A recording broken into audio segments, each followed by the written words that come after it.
것인지 하루도 빠짐없이 저를 불러댔어요. 그리고 저는 시어머니에게 오이소박이 김치를 담그는 법을 배웠는데요. 시어머니는 제 옆에 바짝 붙어서는 자 봐라, 오이를 씻을 때는 굵은 소금을 이렇게 해서 박박 문질러서 흐르는 물에 깨끗하게 씻어줘야 한다. 자, 네가 한번 해보렴. 이러며 소금과 오이를 저에게 건넸어요. 오이와 소금을 건네받은 제가 시어머니를 따라 흉내를 내기 시작했는데 아직 서툴기만 한 그런 제가 영 마음에 들지 않는 것인지 시어머니가 그렇게 한쪽만 하지 말고 오이를 돌려가면서 해야지 라고 잔소리를 합니다. 그리고 저는 그런 시어머니의 말을 하나도 빠짐없이 듣기 위해 집중을 해야 하는데 그래야 하는데 자꾸만 눈물이 나와서 앞이 잘 보이지가 않습니다. 그런 저를 보며 시어머니가 아이고 또 울어? 너를 어쩌면 좋니? 라고 핀잔 아닌 핀잔을 하고 저는 그런 시어머니에게 어머님 저 못하겠어요. 저 정말 못하겠어요. 라고 말을 하며 시댁을 나와버렸습니다.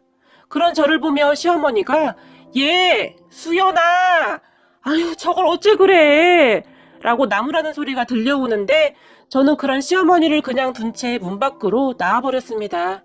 하지만 흐르는 눈물이 멈출 생각을 하지 않고 가슴이 너무 답답하기만 했어요. 저는 얼마 전까지 직장을 다니던 사람이었어요. 대학을 졸업하자마자 들어간 회사를 참 성실하게 잘 다녔었는데요. 얼마 전에 시어머니 때문에 회사를 그만두게 되었어요. 회사를 그만두었다는 제 말을 들은 시어머니는 잘 다니던 회사를 왜 그만둬? 너 그 회사에서 꽤 인정도 받았고 일도 좋아했잖아 라고 말을 했어요. 어머님 어떻게 그래요? 어머님이 지금 이라고 제가 눈물을 머금은 채 차마 말을 잇지 못했는데요. 내가 왜? 내가 뭐가? 라고 말을 하며 시어머니가 다시 한번 목소리를 높였지만 시어머니는 그러는 동안에도 제 손을 꼭 잡고 놓질 않고 있습니다. 제가 그런 시어머니의 마음을 어찌 모를까요? 어머니, 저 어머니와 조금 더 가까이 있고 싶어요. 그리고 어머니가 해주신 김치가 세상에서 제일 맛있는데 그것도 배워야 하고 그리고 좀 쉬고도 싶고 라고 말을 했는데 요즘 저는 제가 무슨 말을 하는지도 잘 모르겠고 그냥 아무 말이나 하고 있는 것 같네요. 그런 제 말에 시어머니는 그게 무슨 말이야? 왜? 내가 아프니까 병간호해야 해서? 그래서 그만둔 거지? 라고 제 마음을 꿰뚫어본 시어머니가 물었습니다. 그런 어머니의 말에 저는 그저 고개만 저을 뿐 대답도 하지 못하고 눈물만 흘리고 있었고 말이죠. 하려면 내 뱃속으로 나온 자식들이 해야지. 네가 왜 고생을 하려고 해? 라고 시어머니가 다시 물었지만 저는 아무 말도 하지 못했어요. 우리 시어머니는 항상 그랬어요. 강단 있고 현명했고 착했습니다. 그런 시어머니를 보며 문득 상견례를 하던 때가 생각이 나네요. 우리 친정은 딸이 3명에다 제일 막내 동생의 아들이었어요. 아들을 낳으려고 애를 4명이나 낳았다는데 결국 아들이 태어났고 부모님은 아들과 딸을 항상 차별했어요. 어느 정도였냐면요. 상견례를 하는 도중 우리 시어머니가 엄마에게 우리 아들이 그동안 자취하면서 전자제품이랑은 다 사둬서 꼭 산다면 침대나 하나 사면 될 것 같네요. 나머지는 안 해와도 될 거예요. 그리고 혼수도 다 생략할까 하는데 사둔 생각은 어떠신지요? 라고 물었는데요. 시어머니의 물음에 우리 엄마라는 사람이 중고도 쓰는 판에 괜찮다마다요? 라는 말을 했어요. 그런 엄마의 말에 시댁 가족들 뿐만 아니라 우리 가족들도 얼굴이 벌겋게 달아올랐었는데요. 엄마라는 사람은 항상 그랬거든요. 어떻게 하면 딸들의 돈을 빼앗아가서 아들한테 줄까 그 생각뿐이었거든요. 그때 당시 제 마음이 찢어지는 듯이 아파왔어요. 엄마의 말을 듣고 있던 순간 시어머니와 제가 잠시 눈이 마주쳤는데 저는 그냥 나가버릴까 하는 생각마저도 들더라고요. 우리 부모님이 그렇게 창피하고 싫을 수가 없었어요. 그 밖에도 진짜 푼수가 따로 없구나 할 정도로 엄마의 생각 없는 말들은 계속되었고 상견례 도중 저는 계속 고개만 푹 숙이고 있었던 것 같아요. 그런데 상견례를 끝낸 어느 날 시어머니와 둘이 이야기를 하게 되었는데요. 엄마가 싫으냐? 라고 시어머니가 저에게 물었어요. 사실 엄마 사랑을 받아본 적이 없어서 싫은 것인지조차도 모르겠어요. 라고 제가 말을 했어요. 그 말은 사실이었고 저는 엄마에게 정도 별로 없었거든요. 그런 저에게 시어머니는 사람마다 표현 방식이 다른 것뿐이다. 너무 그렇게 깊게 생각하지 말거라 라고 말을 했어요. 상견례 이후 시어머니가 저를 안 좋게 생각할 줄 알았는데 시어머니는 그저 그 부분에 대해 어떠한 말도 하지 않았어요. 시어머니는 그런 분이었어요. 그냥 묵묵히 뒤에서 챙겨주고 보듬어주고 그랬어요. 제가 임신을 했을 때도 이상하게 도토리묵이 그렇게 먹고 싶더라고요. 우리 시어머니가 음식을 정말 잘했거든요. 그런 시어머니가 결혼 후 가끔 도토리묵을 만들어주곤 했는데 그게 그렇게 먹고 싶었어요. 정말이지 도토리묵이 눈앞에서 왔다 갔다 했는데 마트에서 사서 먹어보기도 했는데 시어머니가 직접 만들어준 것과는 맛이 너무 달랐어요.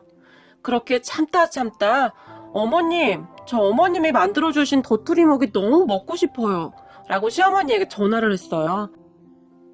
그런 제 말에 시어머니는 그래? 그럼 내가 저녁에 만들어서 가지고 가마 라고 말을 하고는 정성껏 만들어서 우리 집으로 가지고 오기도 했어요. 도토리묵이 생각보다 손이 많이 가는 음식이었지만 시어머니는 귀찮은 내색 한 번 없이 항상 그렇게 챙겨줬어요. 그 뒤에도 저는 어머님 오이소박이 김치가 먹고 싶어요. 해물파전이 먹고 싶어요 라고 수시로 말을 했지만 시어머니는 항상 음식을 준비해 주셨어요. 그러던 어느 날은 시어머니가 만들어준 잔치국수를 먹는데 갑자기 눈물이 쏟아지는 거예요.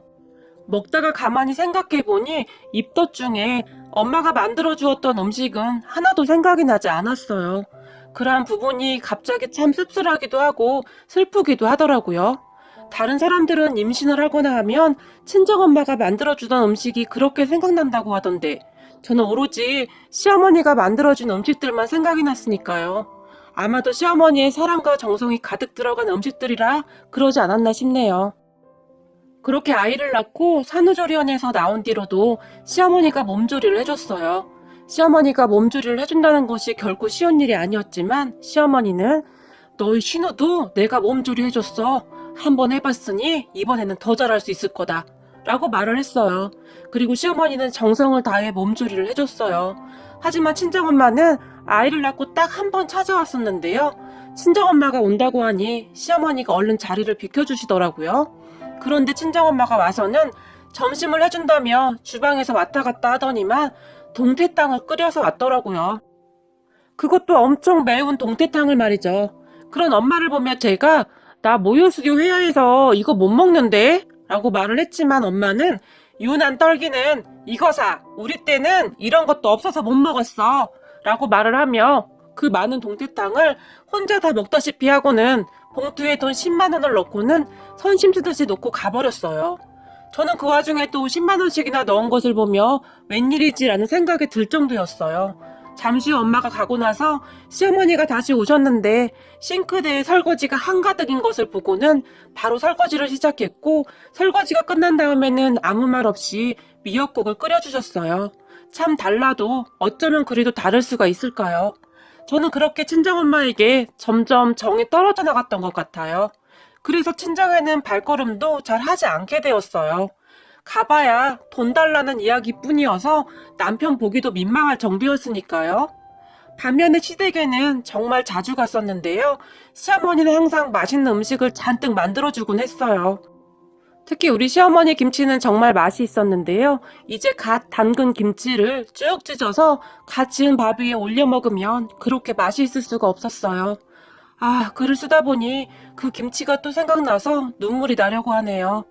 김치 하나만으로 밥 한 공기가 부족할 정도였어요. 그런 저를 보며 시어머니도 그렇게 좋아할 수가 없었는데요. 다른 집 며느리들은 시어머니가 김치 해주면 몰래 버린다고 하던데 우리 집 며느리는 참 신통방통해 라며 한박 웃음을 짓기도 했어요. 아마도 저는 시어머니의 음식을 먹으면서 엄마에게서 한 번도 받지 못한 사랑을 받고 있다고 생각했던 것 같네요. 그렇게 제가 시어머니의 음식을 좋아하자 시어머니는 반찬 등을 자주 만들어서 우리 집에 가지고 왔고 저는 정말이지 반찬 걱정 없이 살았던 것 같아요. 그런데 이제는 그런 시어머니의 김치와 반찬을 먹을 수가 없게 되었네요. 우리 시어머니가 아주 많이 아프십니다. 몇 달 안 남았다고 하는데 저는 그저 믿을 수가 없고 눈물만 나옵니다. 세상이 참 불공평한 게 말이죠. 이제야 사람 사는 것 같았는데 이게 무슨 일이란 말입니까? 그리고 시어머니는 그때쯤 저에게 김치 담그는 법과 반찬 만드는 비법을 알려주겠다고 하셨는데 저는 계속 눈물이 나서 못하겠다며 투덜거리고 있었고요. 음식을 배우다가 그렇게 나와버렸는데 마음이 좋지가 않았어요. 저는 그냥 이기적인 사람인가 봅니다. 지금 많이 힘이 드신 시어머니 생각보다는 시어머니 없이 앞으로 세상을 어찌 살아가야 하나 그 생각밖에 없는 정말 나쁜 며느리입니다. 아침에 눈을 뜨면 그냥 겁부터 나요. 만약 내일 아침부터 당장 시어머니가 없다고 하면 나는 어떡하지? 나는 앞으로 누구한테 의지하고 살지? 그런 생각만 가득해요. 남편이 있지만 시어머니의 그릇과 남편의 그릇은 엄연히 다른 것이니까요. 그런 제가 걱정이 되는지 시어머니 얼굴에 근심이 가득했습니다. 그리고 잠시 후에 제가 쭈뼛쭈뼛 다시 시댁을 들어갔는데 시어머니가 이미 오이소박이 김치를 마무리하고 있었고 얼굴이 많이 피곤하신지 조용히 침대에 눕습니다. 그리고 저도 그런 시어머니 옆에 조용히 누워서 시어머니 얼굴을 바라보는데 또다시 눈물이 앞을 가리네요. 그렇게 깜빡 잠이 들어버렸고 잠시 후에 언뜻 잠에서 깼는데 시어머니가 저를 바라보면서 제 얼굴을 쓰다듬어 주셨어요. 엄마 정이 없어서 내가 더 오래오래 잘해주려고 했는데 불쌍해서 어쩌누 라고 말을 합니다. 그 말에 제 눈에서는 눈물이 비 오듯이 쏟아져 내렸고 시어머니가 조용히 아가 서로 부족한 것이 많았지만 네가 내 며느리여서 참 고마웠다 라고 말을 하십니다. 어머니는 항상 뭐가 그리도 고마운 것일까요? 제가 더 고맙다고 해야 하는데 말이죠. 그리고 시어머니는 아프신 와중에도 음식 만드는 법을 저에게 전수해 주시느라 바쁘셨는데요. 저는 그런 시어머니의 말을 빼놓지 않고 하나하나 다 받아 적었는데요. 시어머니가 그러니까 아니야 액젓은 쪼매만 이라고 말을 하는 것도 그대로 받아 적었습니다.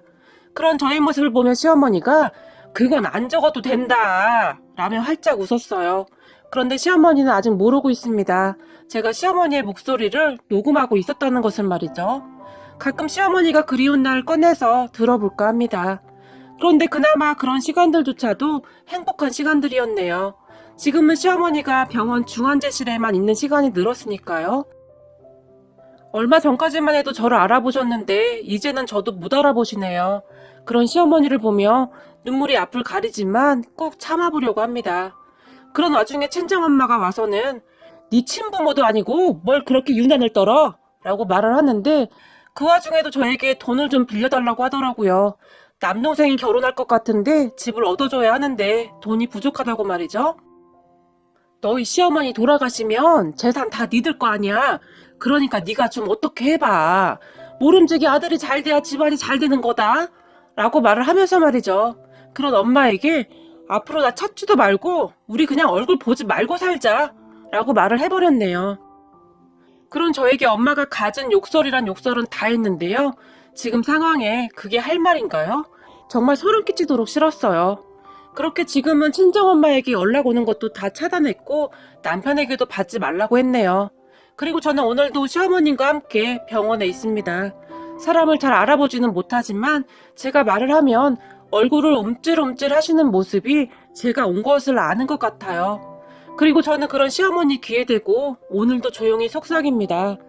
어머님, 저 오늘 오이소박이 했는데 액젓은 쪼매만 넣었어요. 아주 쪼매만. 이라고 말을 하는데 목이 메옵니다. 그리고는 그런데 아무리 해도 어머님이 해준 맛이 안 나요. 어머님 저 어떡해요. 어머님 눈 좀 뜨시면 안 돼요? 라고 어머님의 얼굴을 간절하게 바라봅니다. 제가 그러한 말을 할 때마다 어머님의 얼굴이 미세하게 떨리는 것 같은데 그냥 저 혼자만의 착각일까요? 하지만 저는 비록 그것이 착각일지라도 우리 어머님이 제 이야기를 다 듣고 있다는 것을 믿고 있어요. 그리고 정말 제 욕심일지도 모르겠지만 비록 중환자실이지만 그냥 이대로 오래오래 있어만 주셨으면 좋겠는데 제 욕심이겠지요? 지금 어머님이 많이 힘이 드실 테니까요. 우리 착한 시어머님을 이제는 보내드려야 하는데 저는 무섭기만 합니다. 어머님 정말 많이 사랑해요.